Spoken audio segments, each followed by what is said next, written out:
for a supersonic double bill because we've got lots of your questions to answer. And as you can see, we have a slightly different layout as well. So we already have Simon with us. Hi, Simon. How are you? Very good. Thank you. Good to see you. In London. Thank you. And I'm in Dublin. And we are bringing Simon Trewin live to you again. So this week, we're going to be talking very much about, I suppose, the main drift of it is how to sell more books, essentially. But there are lots of small things that need to go into that process. So getting your toolkit into good order is one of the first things in advance of publication, and that's really the period we're looking at now. I see Rodrigo's already joined us. Well done, Rodrigo. And Will, great, thanks guys. You noticed the new time. So Simon, getting your toolkit in order, what do people need to think about first? Well, it's nothing to do with your car, but in a way it kind of is, because this is about tuning up your engine and getting absolutely ready for the launch. So I suppose it's about a deep cleaning, really. If you think of this, if you think about what is the sort of image that you want to project to the world, because this is all about building a brand. This is about hopefully someone buying not just your book, but buying into you. Because personally, if I see a great author photograph, let's say on the back of a book, I'm going to connect with that person and I'm going to want to buy the book. So if your social media account is mainly you following people who have amusing pictures of kittens and I don't know, gorillas or something, you may decide that actually that's not the image that your serious literary novel wants to project to a potential book buying public. So what I would suggest is personally, I have Simon Trewin, which is my professional feed, and then I have another one which is me just messing around and doing other stuff. So you might decide, if your name's Helen Smith, you might decide you want to set up Helen Smith author across Facebook, Twitter, Instagram, anything else that you use to communicate to the world. And then you could maybe do that 6 months ahead of publication, because that gives you a time to kind of populate it with some material, follow all the people you need to follow, and get it to start living and sort of generating likes and a community. So immediately, that's about what do you want to put on there? Well, we've talked about this before, but maybe a good idea would be, you'd start to follow 10 debut authors that you read last year, or, Margaret Atwood and Joanne Harris, or various people who are very active in social media. So immediately you can create a community that you're part of. And we all know the best way of getting likes within social media is to like other people's content and to share other people's content. If you find something really interesting somewhere slightly obscure, why not retweet it or repost it? And other people will then see you as a source of content, and they will like you and they will bring people to you. And hopefully, not to be too cynical about this, but the more useful you can make yourself, and the more friendly to that community, the payback is going to be bigger in terms of potential sales. So that's about social media tags and social media accounts. I think that's really good advice. Sorry, just to cut in, but I think that's really, really good advice. Making yourself useful is absolutely crucial for the guys, just sort of to underline some of the points. And that brand consistency, certainly I've got Sam Blake books across all the social. Yes. So I made sure the Facebook page, the Instagram, the Twitter, everything is the same. And then people are able to remember you. And also avatar, I think you're going to get onto that in a few minutes, but to make sure that avatar is consistent so that people remember you and they recognize you. Really good advice. I mean, I think it's important to have a hashtag for the book as well, but I don't think you should make the account the name of the book, because next book after, you see people doing that. I don't think that works. But I think it's important. Obviously the ability you have on social media is to change the avatar the whole time, and you could change it to be the book jacket. Don't change the name, but keep your eyes on me as your little image, but it's still Sam Blake books. Yeah, that's great. That can keep going. And we talked last week about how it's important that every publisher and author has a hashtag that is unique to your book, so that any traffic around the world connected to your book, if you tag your reviews, your events, whatever with that, ultimately you can search it and find it all. And the more concentrated and focused that is, the more you are creating community, rather than there's something up here, something over there, whatever. So that's really, really important. While we're talking about image, I think it's important to think about your literal image. What do you want your author photograph to say? Now, clearly with big publishers, which is most of my experience, and I think Vanessa, you've got you have a lot of experience with slightly smaller independent publishers as well, which I think is a really, really useful thing that we can together talk about this. With a big publisher, they will probably commission an author photograph for you from a professional photographer. Frankly, these days, someone with a very good iPhone. But anyway, not to belittle photographers, but I think a good studio shot is important. Something which, my feeling is, if you look at the screen now, if I'm kind of back like this, that doesn't really do it for me. But if there's something is a bit tighter cropped, and there's more of a sense of an engagement, there's a real sense of you looking into the eyes and into the mind and all of that of a potential of someone you're trying to buy the book of. So I think a headshot is important. I would say if you're getting it done yourself or you're having a studio session done, end up with 4 or 5 really good shots that may be, different profiles, maybe one like that, maybe, whatever, maybe a long shot of you writing at a desk, because actually, we'll get on to this, but if we're sending a press release out or we're seeding information to different places, I think we will get a bit bored if we see the same photograph constantly of an author. It's quite fun just to have you've got quite a few different shots, Vanessa, and I think, you just have to keep a note of where you send each one. So each feed looks like a unique thing that you are treating. The bookseller has that special photograph, and Book Brunch has that one, and the Manchester Evening Post has another one. I found to my cost with the bookseller, they seem to have a photograph of me on file where I'm not saying I have a full head of hair, but I look pretty different, and it's really difficult to get them to change, because obviously just type in Simon Trewin and up comes the photo from their file. So I think it's really good to keep freshening these up, and if you have the long career that we hope we're preparing you for, it's quite good to sort of every year, make sure you freshen up the pictures and send them out. Otherwise, you begin to look like your children as you get older and older, and that's not a great thing. So I think headshots are really, really important. And so bear in mind, they're going to be used in different formats too, aren't they? So you're going to. So that's why. I think it's really good advice to get lots of different ones. And yeah, absolutely. So you're going to need different shaped images, formats, and they're always worth having. Make sure they're high resolution. I run a program a lot of festivals and events, and quite often I'm emailing somebody, and I need a high resolution headshot quite quickly for a brochure. Needless to say, that's always the thing we forget, and there's always a deadline. And it needs to be a good shot. It needs to work in print. So make sure that it is a good. So you've got big ones, and then you've got smaller ones that are signed for social media too. But no, I think that's really. I think resolution. Sometimes people get confused about resolution. I think that, the acid test is, it looks good on your phone, fine. Put it on your computer screen. Does it look good? As big a screen. If it looks a bit pixelated, it's not going to look good in print.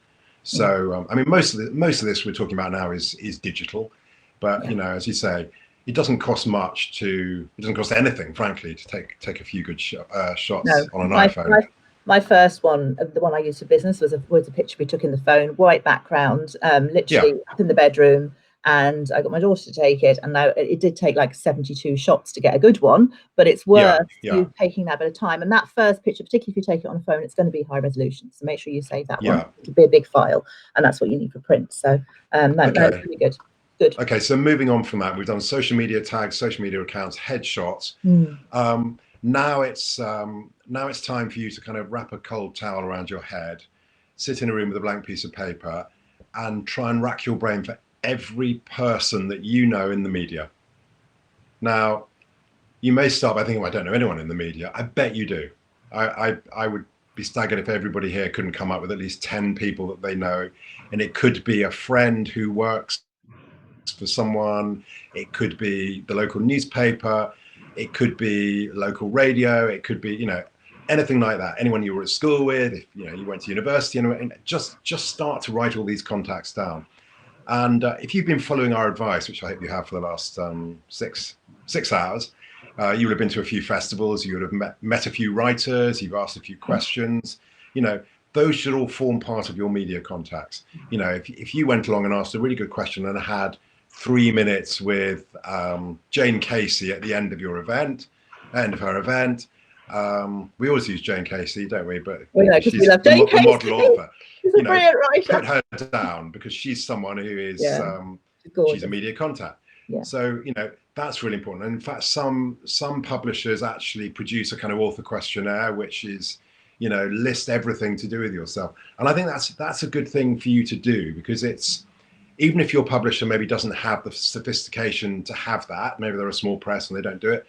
I think it would be, that would be something I would definitely think about. Is that something that could be compiled and made available to I think it's really people who useful. don't have publishers who do that?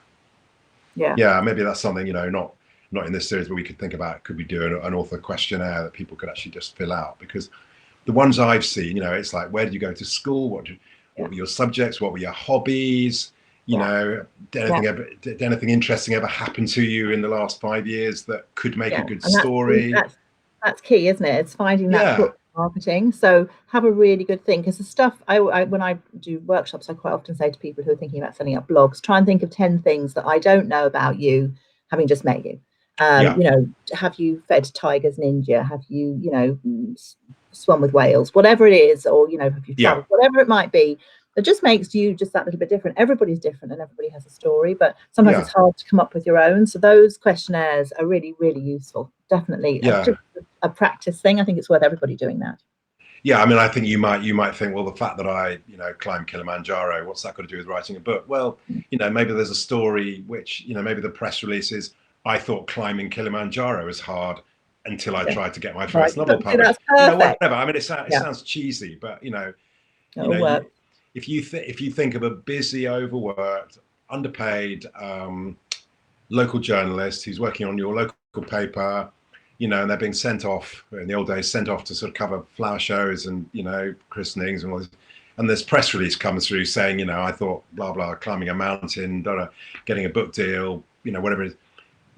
Hopefully, if the press release works well, you've kind of done their job. That journalist is thinking, that's a quarter of a page on page 7, the local paper. Oh, there's a nice picture as well. Well, the article's kind of there. They ring up, they say, love that. Can I get an additional quote? They ask you their own question. In it goes. Job done. So I think we're talking about, we're trying to talk about big and little publishers here. And as I say, we'll get on to this in the next slide about getting to know the people at the publisher, but actually doing all this groundwork in advance, you're going to make yourself a really popular author with your publisher. Because I've found in the past that if you're the author that kind of says yes to everything, legal, decent and honest that you're asked to do by your publisher, if they get an inquiry from, The Guardian rings up and says, oh, we're doing a feature about the top 20 debuts of next year, again, we're talking about the payback is they're going to think, oh, well, yeah, that person scrubs up pretty well. We can put them in because we know they've done it well in the past. Or they got me out of a hole on a previous occasion. Absolutely. Totally. And I find that the authors I represent that have put in the hours in terms of getting, a good number of followers, getting, a good number of likes, all that kind of thing, it really pays off down the line. So, okay, so, I've said here, making friends with your local bookshop. Well, hopefully, because you're reading, as we've said in previous hours, to be a writer, you've got to be a reader. You'll know Bob at the Gutter Bookshop, or you'll know, Geraldine at the Kirkdale Bookshop, wherever it may be. But if you don't, well, shame on you, and you should be going there. Start buying books, wandering around. You need a bit of foreplay before you go in and say, I'm a local author. But hopefully, at the time that your book then, can be pre-ordered, you can then go in and say, oh, hi, I've actually got a book coming out. Wondered whether, and we'll come on to this, we might be able to do an event there, or whatever it may be. And actually, it's really tough if you're a local independent bookstore, because you can't compete with Amazon on price. You can't compete often on speed of delivery and all of that, and you only have a limited amount of stock. So actually, stop thinking about yourself as a pain in the neck as a local author. You are an asset to that business. You are someone who lives down the road, who's going to be sending friends and family in to buy the book in that bookshop. You're going to make the bookshop money. They should be, and they will be. Yeah, absolutely. You'll go in, you'll scribble your name on the front page of all these books, and you're a big asset to their business. So, I've heard some terrible stories in the past. I've had authors go in to bookshops and say, oh, hi, I'm the author. Can I sign some copies of my books? And the bookshop has said, can you prove who you are? You know, and there's almost been a sort of, but that's my photo on the back. And they're like, no, I'm sorry, have you got a driver's license with you? But anyway, I think if they refuse to believe you should sign all copies of Charles Dickens and leave the shop, I think would be a good thing. Anyway, so you are, you've got all these things kind of ready now. You know, your social media is looking sexy and populated.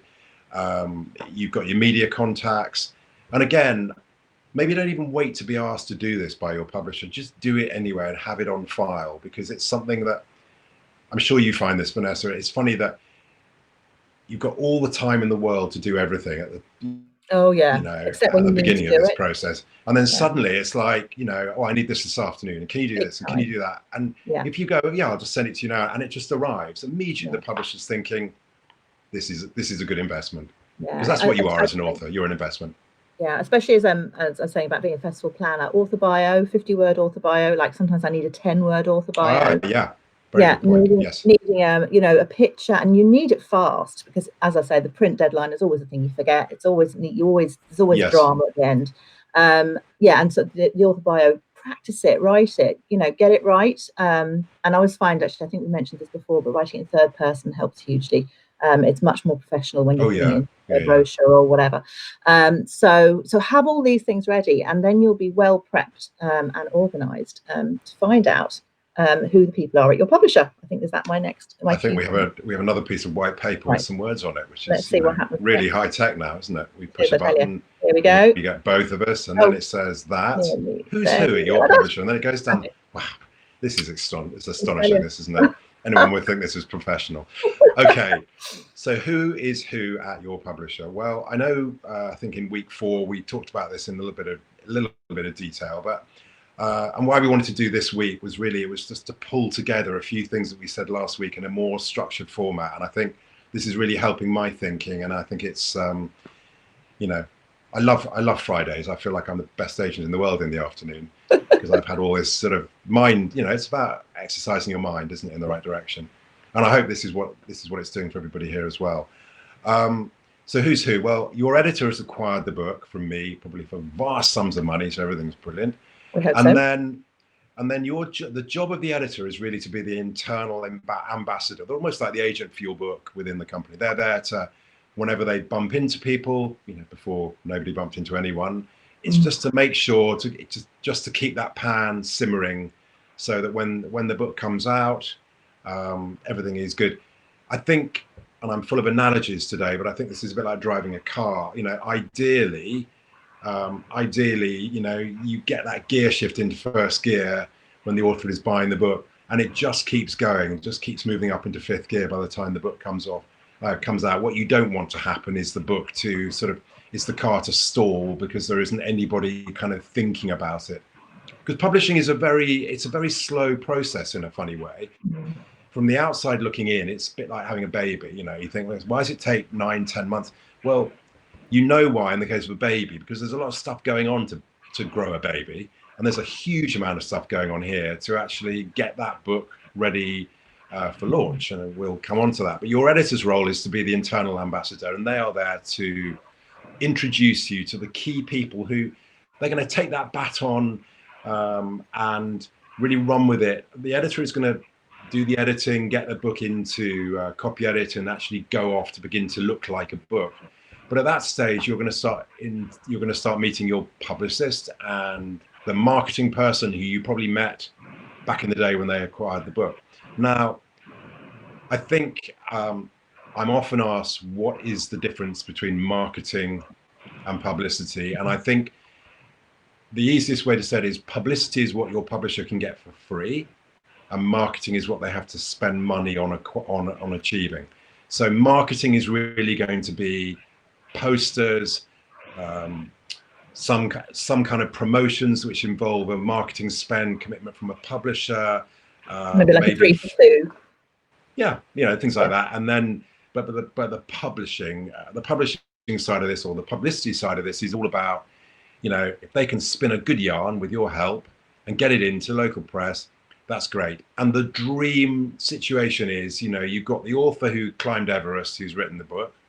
So we have the kind of feature in the travel section when the book comes out. We have the review in the thing, and then we have something in the news section, which is, I don't know what you do. Maybe you climbed Everest again, and there you are holding a copy of your book. But anyway, the dream is 3 different things all at once. And I often feel like, you look at some of the big authors, and the Zadie Smiths or the Ian McEwans or Martin Emerson, you can see that strategy. There is something in G2, or there's the family thing, there's the review, and there's the midnight opening of the bookshop. Well, and the theory is, isn't it, that you need in terrestrial marketing or news, you really need people to see something 3 or 4 times before they actually buy. So that's why getting out there in so many places is so important. Online, it's 10 plus. So if you're looking at placing information or stories or whatever it is, or creating a blog tour, we'll talk a little bit about that now in a minute. But that's what this is what your marketing and your publicity team are doing, hopefully in your publisher, is that they're looking to get all these things out there, and you need those multiple hits in order for somebody to be pushed over the edge to actually buy the book. Yeah, and I'd say, I think that's very well put. And I think if you're they often say, like, if an average book is 80,000 words, and you're probably going to write another 20,000 kind of unpaid, which is there for publicity to use. Now there are some fantastic features out there which, frankly, they fill papers. It's free content for the newspapers, but it's those things like how I write, or what my influences are, or the kind of literary versions of Desert Island Discs. What are my Desert Island books, or how we met, all those kind of things. Yeah, all those little bits of just sort of random stuff that I think they're fascinating. Yeah, me and my pen, or whatever. Yeah. I mean, not me and my quite as bad cat. as that. Yeah, all of that kind of. And I think if there's enough buzz about your first book, then that's absolutely possible. You might get that. The likelihood is if the hardback, say, does really well, or the trade paperback does really well, then those things might play for the paperback later on. I think one of the great challenges of publishing is the fact that we put a huge amount of effort into the first format, by which I mean the first, if it's the hardback, or in Ireland it might be the trade paperback, or whatever it might be. One. Yeah. We put all that energy in because, as I said before, nobody knows they need this book. Nobody really knows you. So this is all about creating this ongoing momentum from when the book's bought through to it being published. So we've got this real lift off. And but the real challenge, of course, is that you're often creating a huge amount of hype and buzz around the format that is the least affordable format for most people. It's the $18.99 or $16.99 hardback. Yeah. Obviously books are heavily discounted, but and then you've got to kind of do it again for the paperback. So you'll find that you will have a million ideas, the things your publicist should do, but you're dealing with a fantastically trained professional here, whether it's internally at a big publisher, or maybe with an independent publisher. It may be an external publicist, or someone that you may have employed, or whatever. But so if they say, no, we're going to save that for the paperback, don't try and second guess them. They know, believe me, they know what they're doing. And there are some things that, if you think with the second format, which could be the mass market paperback, the smaller format paperback, that's about selling that in not necessarily in bookshops. It's about selling it in Smiths, in airports, in supermarkets, and all that kind of thing. And there's a kind of different audience there. And a publisher may think, well, the Daily Mail is going to be really important for us to sell copies in Waitrose because we think there's a correlation. In which case, we'll hold back the kind of, what I eat while I'm writing piece for the Daily Mail, or whatever, or Female, or whatever it is, because that's going to work for them. So they will hopefully have a kind of fantastic battle plan. Yeah. Yeah, absolutely. And obviously, in a big publisher, they will be, no one's ever going to be just working on your book. There are usually 2 publication points a month, usually the first Thursday, the last Thursday. So a publicist will be looking at, be working on 4 books at the same time. And when a publisher schedules a book, you may be slightly surprised that your book isn't coming out until spring of the year after next, but that's because they feel it's the best slot for them to publish it. Not just in the market, but in their own, they don't want to have 2 romantic comedies all both set in Skiathos coming out in the same month. Yeah, No it's point. really interesting. That publishing program across the year is really interesting, isn't it? Actually, one of the things we said, Yeah. I don't know if we said in a previous program, but right at the beginning, you were saying that the publishing process is very slow. And I think that 9-month analogy is excellent. It literally takes a year, doesn't it, from contract signing to the book hitting the bookshelf. So there's a long process there. But key to this whole marketing thing is to make sure that your book is available. So that's why you need to speak to these professionals. To make sure that you don't go too soon with the publicity. We've said it a couple of times. It's very tempting because you're so excited as an author to try, to go to your local home newspaper and you've got the deal and it's all brilliant, it's all happening. But unless people can buy the book, then that publicity is wasted. So I think that's all excellent. I would have forgotten that. That's a really, really good point because, we're not doing this to make your mum happy, although obviously, all mums like to see things in. But this is about trying to sell books. This is a business. This is the business of publishing, although we're all doing it because, we aren't. I don't think you'll find many people in publishing who are business people. They are people who have a vocation. They want to do this, and the business is kind of the thing you've got to look after around the edges. But this is about driving pre-orders because, and again, there's no reason why any of you should know this, but the bestseller lists are driven by something called Nielsen.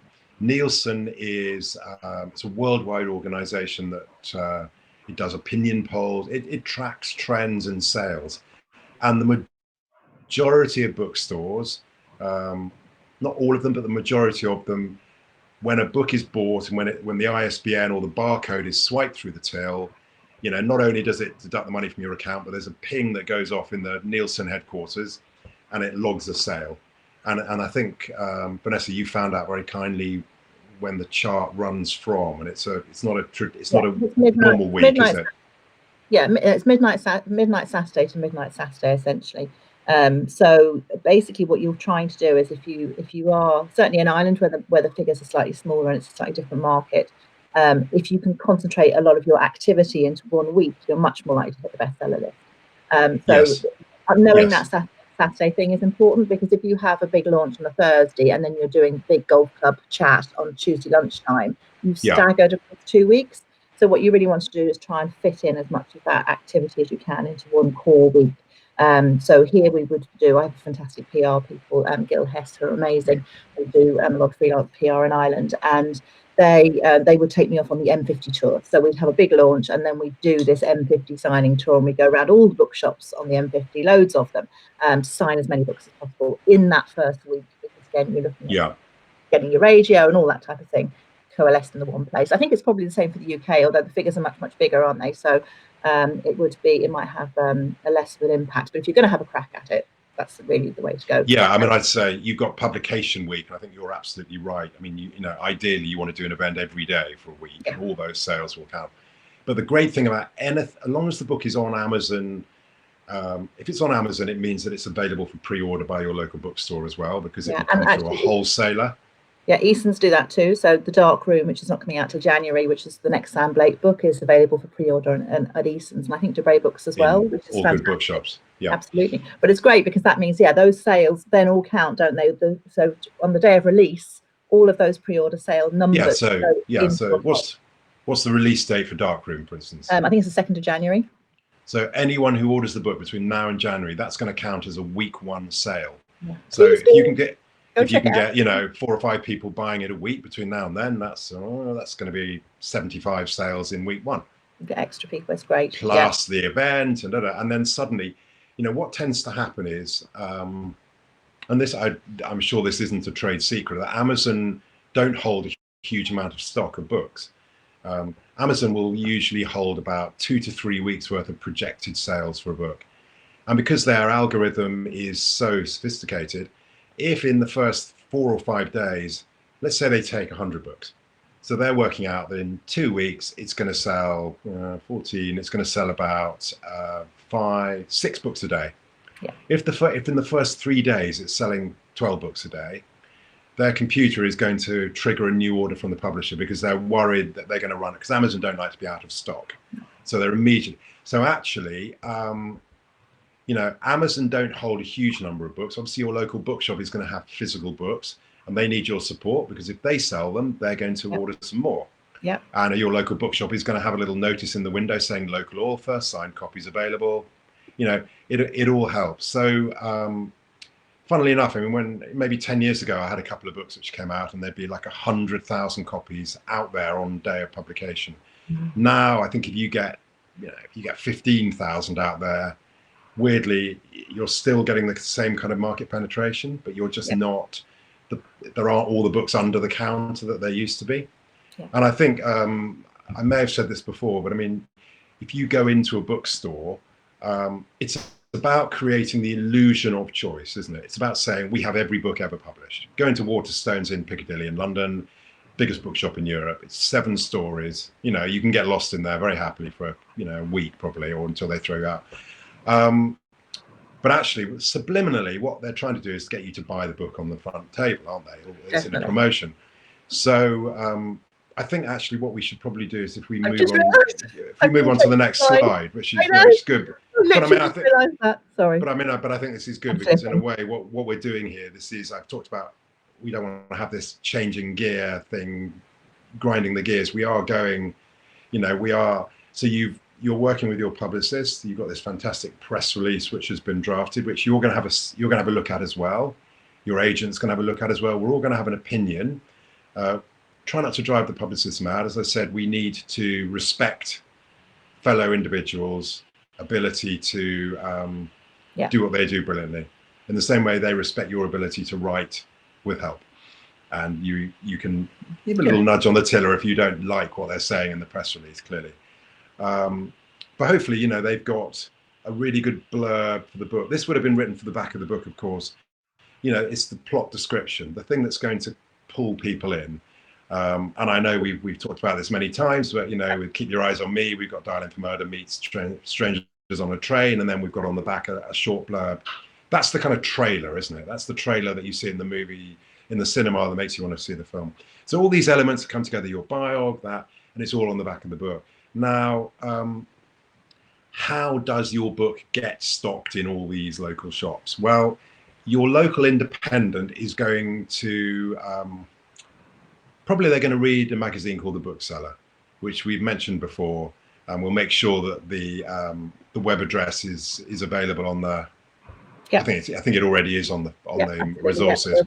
Yeah. But it's thebookseller.com, I believe, and go on there and you can sign up for their daily update. You can see what's going on in the book trade. They produce every quarter. They produce a preview of the next quarter's book titles. And the last week it just came in on Friday, and it will go through fiction, it'll go through non-fiction, it'll go through travel, poetry, nature, whatever. And if the author's had a previous book published, it's going to list the sales, it's going to have a photograph, it's going to have a biog. Now, the function of that, and there's a clue in the title of the magazine, primarily that magazine was for booksellers to read. Now the whole trade read it because there aren't enough booksellers, but also it's just become, as they call, slightly tongue-in-cheek, it's the organ of the book trade. Really there we go. Yeah. So if you're a local bookshop, you don't have time to see a sales rep from 27 different publishers arriving on a rusty bicycle with a load of samples. You sit there on a Friday morning in between customers asking you hilarious questions. Yeah. Do you have a blue book about fish? I don't know the title, whatever. They'll leaf through the bookseller and they will use that as a guide to order their books from. So it's really important that your publisher gets you into that. It's not fatal if they don't, but it will really help. And that will have a little capsule thing, it's like, a little menu saying, Helen Smith's novel, perfect for, a summer read or whatever. They'll be thinking about this in terms of what it will do for the publisher, what the publisher can do for the bookstore. So they will then just go through, they'll contact their wholesaler, and there are a couple over here. There's LBS, there's Bertram's, and they will just put their orders in, and those books will arrive in advance of publication. Some of those books will be embargoed, so the box will say not to be put on display before publication date. And obviously the wholesaler is buying them from the publisher and then selling them to the bookstore. And the bookstore is usually buying them at about half the price they sell them to the customer at. So it's a £15 hardback, they're buying them at £7.50. Yeah, you've made a really Pretty good easy. point there. I just want to pick up on, which is the whole business of it arriving in the bookshop and them opening the boxes and where they're going to put it. Because if a Yeah. book is published on a particular date, you want to make sure that you've, when you're thinking in terms of launch, that you give enough time for the booksellers to actually get the books on the floor. Because if you're having a big PR push and you're having your launch and all these things happening too soon after immediate publication, then you want to actually make sure the books are available. So generally speaking, in the UK and certainly in Ireland, a lot of the big ones, the books would be in the shop in advance of the actual publication date. So the stock would be there, and then so on publication date that they're going to put the books out. But as you say, sometimes they're embargoed, so yeah, then they've definitely got that stock sitting there. But one thing to be careful of if you are planning a book launch is to make sure that you've given the bookshops enough time to get the books out, because there is nothing worse than having all your publicity go and nobody can get hold of the book. Yeah, I think we're going to talk about the launch in detail in a bit. Right. But to get another way of getting, say, not your local bookshop, but say the key accounts. The key accounts are going to be the supermarkets. They're going to be Waterstones. They're going to be Daunts. They're going to be Easons. They're going to be the big boys and girls who have multiple outlets. That there will be events in the 6 months running up to publication where you might get a call from your publisher saying, oh, we're doing an evening for key accounts. Will you come? I'd love to know anyone who can think of a good reason not to be there. No, you make sure spend an evening drinking alcohol, eating food, meeting really, really nice booksellers who are desperately looking for a book they can sell lots of copies of. Yeah. And I think that's important to remember that right back to when we started this about getting an agent, that, agents and editors and publishers and booksellers, everybody needs books, and we want the next, whatever it might be. And so you may feel there's a huge amount of cynicism. I think there's more cynicism in the media sometimes than there is in the book trade. I think in the book trade, we want success. We want success for ourselves, and we get that through finding other people that we can work with and nurturing and bringing out the best in them. So with a big title, with a title the publisher's got a lot focused on, some publishers have a title they call a hero title every month, which is the title that they're really focusing on. They will produce book proofs, and I think we've shown these in previous weeks. If you look back to the episode where I talked about some debut novels I worked on, I think I showed the John Boyne's The Thief of Time, and I think I showed the proof. I think that was week 3, possibly, worth going back to that. Yeah. And a proof is like a sort of low production quality version of the book. It won't have a proper cover on. It'll be on cheaper paper. It won't have a flap. It'll just be a thing that is basically, it's the full book. And it'll say on the back all the publicity that's being planned when it's being published and, all that kind of thing. So they send these out. They often have dump bins in the headquarters of the main retailers. So staff can go, I fancy reading something this weekend. They take home The Dark Room, obviously, by Sam Blake. And it means that when they come to make a buying decision, they can say, I've already read that. Yeah. I really enjoyed that. That will be really good for our tier 2 stores, or that'll be good at travel, or that would be good at airports, whatever it might be. So it's kind of about winning friends and influencing people down the line.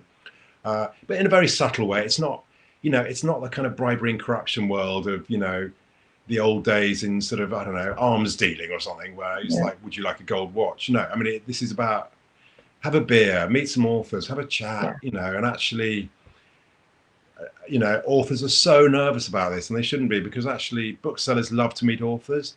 If you're stuck in a bookshop somewhere and you're dealing with, unpacking boxes, and you get an evening out with some really interesting authors, it's a great opportunity for you to talk about what you do brilliantly, and for authors to feed on your enthusiasm and vice versa. So that's another way of getting these. Now, there are lots of book promotions, and it's interesting to look at those. If you go into Smith's or Waterstones or Eason's or any of the airport ones, Dawn, certainly, there are books which are promoted. There might be the travel book of the month. There might be, I don't think there are 3 for 2s anymore, but there used to be a really good thing where, buy 3 books, get one of them free. You do, and then we don't have them in the UK anymore, but, they were always a good thing.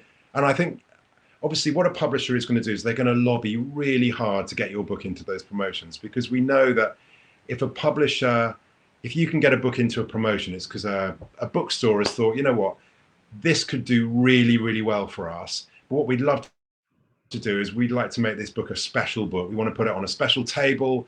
We want to put a sticker on the front. And obviously, they know, let's say, the summer, they want, the old, what we call a beach read.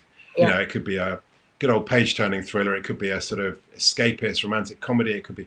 So they're going to look at all the publishers. They're going to say to all the publishers, we've got this promotion called, 10 books you've got to take on your holiday. I'm making this up, but and the publisher will go, okay, and they'll put forward 3 or 4 books, and the publishers will collectively have had 40 books to be on that table, and then Smiths or Eastons or Waterstones will go, okay, you know what, we'll have 2 thrillers, 2 romantic comedies, a good bit of history, and they'll put together a group of 10 books. They'll then go back to the publisher and they'll say, look, great news, you're going to be in this promotion. We need you to make a contribution of marketing costs towards that. And everybody knows this happens. It's about, just paying for the big posters and paying for, and, if you're sensible as a publisher, you think, look, they're taking 5,000 copies. We're having to put a few hundred or a few thousand extra pounds in. It's just like giving a bit of extra discount per book, really. And what you hope is going to happen is the person who's got a few minutes before their train or plane leaves, they're going to go in and go, I want something to read. They're not going to go deep into the shop. They're going to go front table. Oh, I'm that 3 for 2 or whatever, and off they go. And I think it's and obviously those feed into bestseller charts, because the more books there are in a shop, the better chance a bookshop has of selling them, and the better chance you have of going up and down in a fiction chart or a non-fiction chart. So there's a subtlety to what happens here, and there is a sophistication to it, and I think it's not. This goes way back to weeks 1, 2, or 3 when we talked about what is your book, because ultimately, it's worth looking at this. You probably won't notice this, but on the back of a book, above the ISBN, there's sometimes a product categorization. It might say travel, it might say memoir, it might say non-fiction humor, it might say whatever. And I think it's just important to think of what is your book? Where is it going to sit in the bookshop? I mean, if it's literary fiction, literary fiction is kind of a genre of its own in which lots of things can happen. But if it's commercial fiction, you've got to kind of think, where is it going to sit? Is it a thriller? Is it women's fiction? Yeah. Is it and that shouldn't restrict you as an author. It should free you up to think, okay, I know the genre this is in, and I'm now going to, if you look over your left shoulder, Vanessa, keep your eyes on me. We know that isn't a literary novel because of the cover. And we know it isn't a rom-com. We know it's dark, it's menacing, it's drawing us in. We know there's a psychological thriller going on there. And this is what we need to constantly think about. It's your brand. Your brand needs to kind of fit your genre as well. So if you're writing really dark, sinister thrillers, it may be that your author photograph with you holding a bunch of flowers in the garden, unless there's a reason, it's like a deliberately sort of that, we need to think, shadows and all those things are, important. All the crime writers have their pictures against brick walls. So it was a big thing there. A while ago, we suddenly realised everybody had the same one. Wearing leather jackets, Indeed. Just a thought. Okay, so do I need to change the slide? I think I need to change okay, go for it, because you can surprise me with what the next slide is now. So, I think I need to go to this. Yeah, we do, because we're wonderfully running out of time. These slides are as much for. Let me do this one, and then we lift off. Great. Okay. So everything has come into play now. All of this, the bookshop's ordered the books. We've got them in there. You're now getting everybody to pre-order your book, and this is a really important thing. Very, very briefly, don't direct everybody to Amazon, because what that's going to do is, although they're a very, very efficient retailer, you really need to support your local bookstore. Because you want them to support you. And yes, the books may be a little bit more expensive, but friends and family are not going to shop for price. They're going to support your book. And if your local village or town bookshop or your local Waterstones or whatever, if you're tweeting to your community, and you know where your tribe are, if they're all local, get them to order it from the Gutter Bookshop, or get them to order from Kirkdale or the Owl, or wherever it may be. Other bookshops are available, but all of these, send them there. I would say that all of these sales, Amazon and your local bookshop, they all will count as this pre-order. Don't worry about that if you get it wrong, but just get it right. So back in the day when I had a full head of hair and had not an air of cynicism in my mind about anything, every book seemed to have a book launch. I mean, I was out most nights of the week at some drinks thing or a dinner or whatever, some crazy thing at the Tower of London, because there was a, really doesn't happen very much anymore. If you think, if you're going to spend £1,000 on a book launch, which is a cheap one, you know, once you've got 100 people in there, spending £10 a head, you're not going to get much for that. Are you going to sell another 1,000 books as a result of that? And it's not just in the room, it's about, you know, you're only going to do a launch if you feel you can, let's frankly, you can get a lot of famous people along, get their pictures in, if it's in London, the Evening Standard, if it's in the Birmingham Post, you know, or you can get them to tweet, or you can get selfies with them. You know, that's a good thing. But actually, it's very few publishers now will have a big launch. They'll do one or two a season, and that's it. You know, they may do a launch of a group of authors. That's key, isn't it? It's when you're looking at your launch and making a decision about whether you're going to have a launch, you want to be thinking about the number of books that you're going to sell on the night, which is key, but also that extra mileage you're going to get from it. So are you going to be able to get a celebrity photographer or a good photographer to come and take pictures? Have you got famous, you know, are you going to get some mileage in the papers out of it? It might be that actually you just want to have a lovely evening and you just want to have a evening to celebrate. Well, that's the friends and family, isn't it? That's just your family, absolutely. So you really want to making decisions about, what it is you want to do and how you're going to do it. And I think if you go to your local bookshop and you just say, look, I think about 30 or 40 of my friends locally, I know they'd love to come and do an event. I suspect most of them will buy the book. Could we do something here?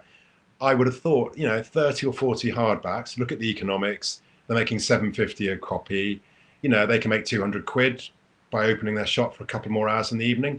They'll get some real civilians coming to it. It won't just be your friends and family. Yeah, who might be converted to coming to the shop again. Yeah, it's 200 £200. That's well worth doing, isn't it?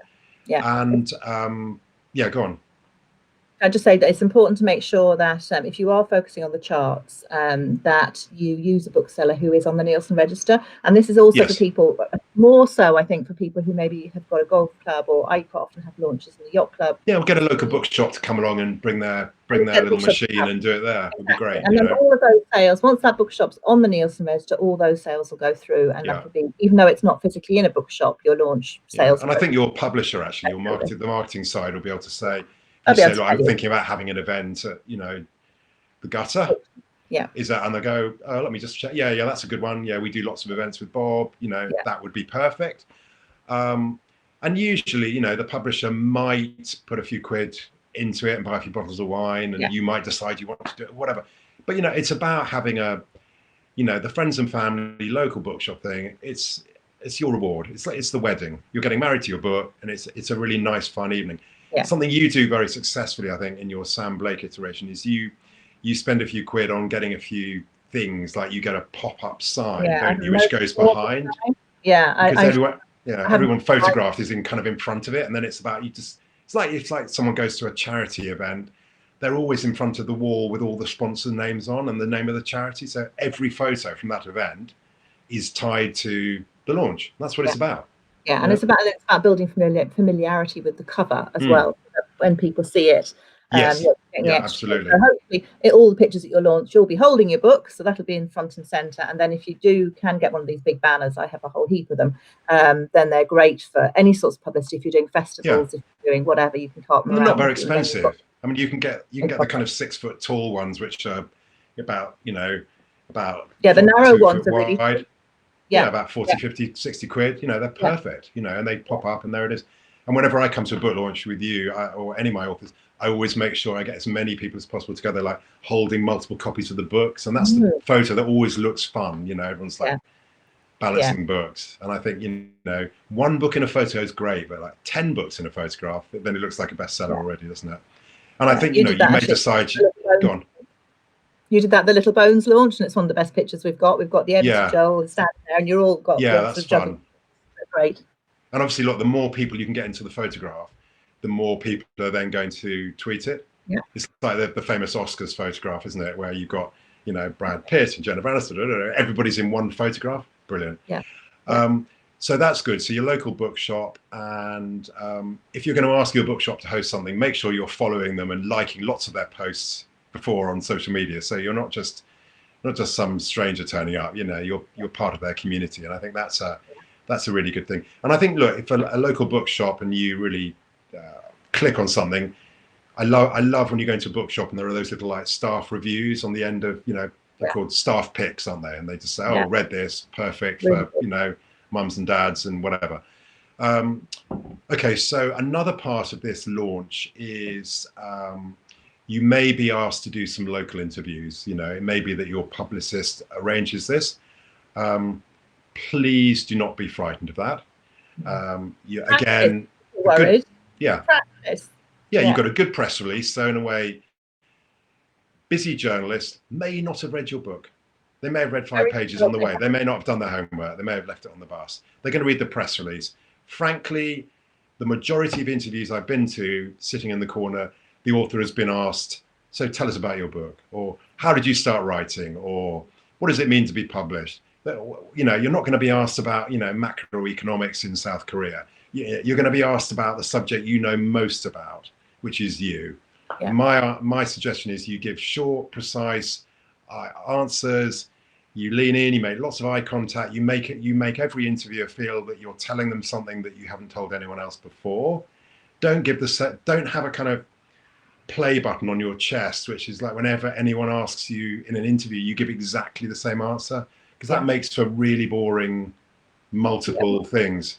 And particularly for the people who are reading it, because obviously you're trying to hit multiple different, as we mentioned before, you want to get the 3 or 4 pieces out there. And as a reader and somebody who might be potentially wanting to buy the book because you're thinking about selling to the reader, we want to find something out. We want to find out something different each time about the author, don't we? We want to find out a little bit. Yeah, that's true. Yeah, whether book or just to keep the interest going.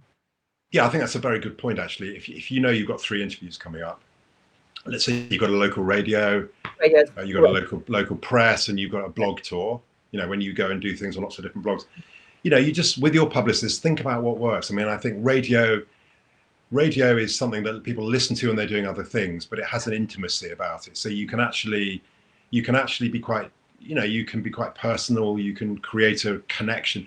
I think a sort of print piece is probably going to be maybe skimmed through a bit more. So you need things that really leap out. You need to be a bit more focused in print.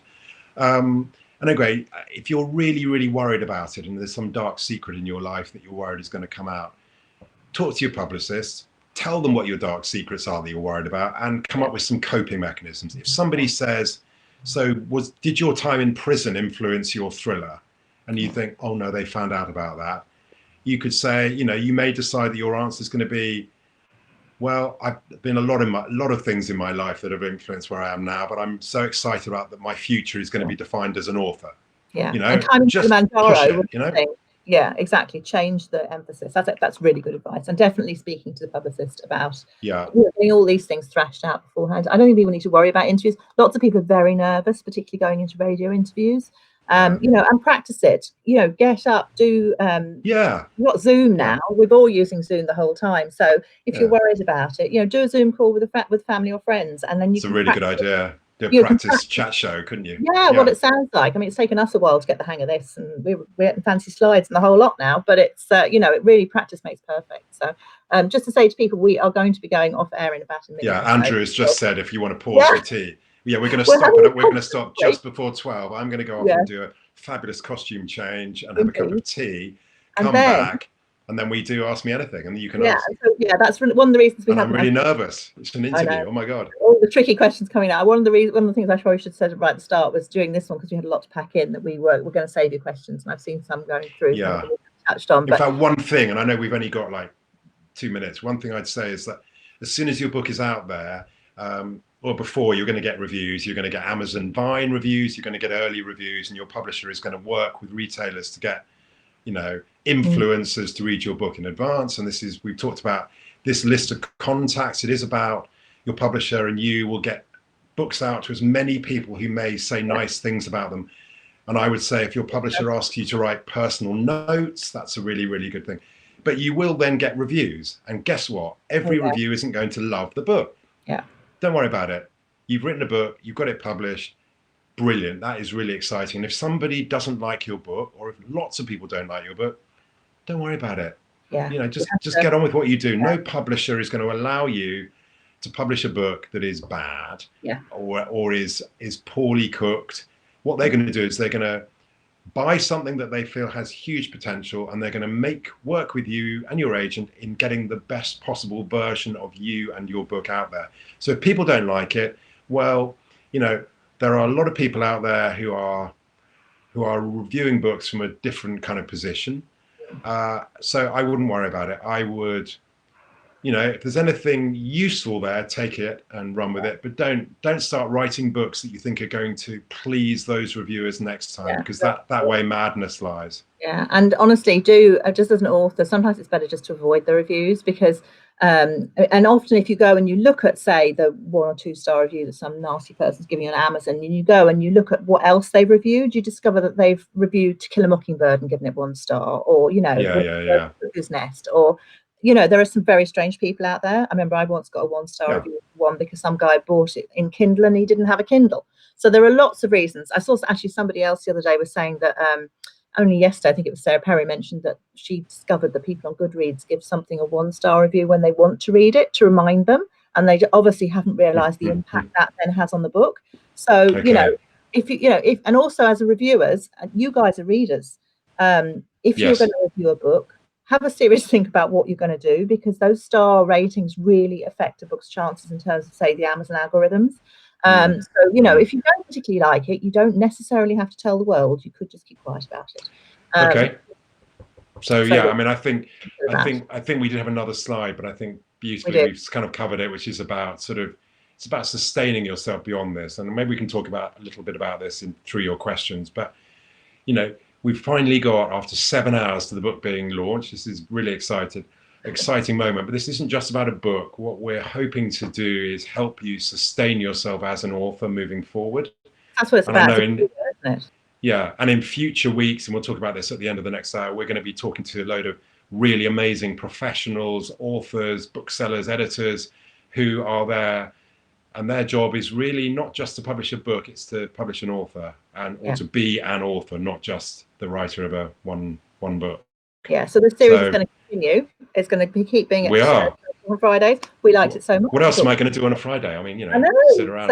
So we've got loads more to come. So it's not the end. You don't have to worry about that. But next is our Ask Me Anything. So we are just going to disappear for a few minutes, and we will be back at 12 o'clock to take all your questions. Okay. And I hope don't go away. Don't touch that dial. Talk to you later.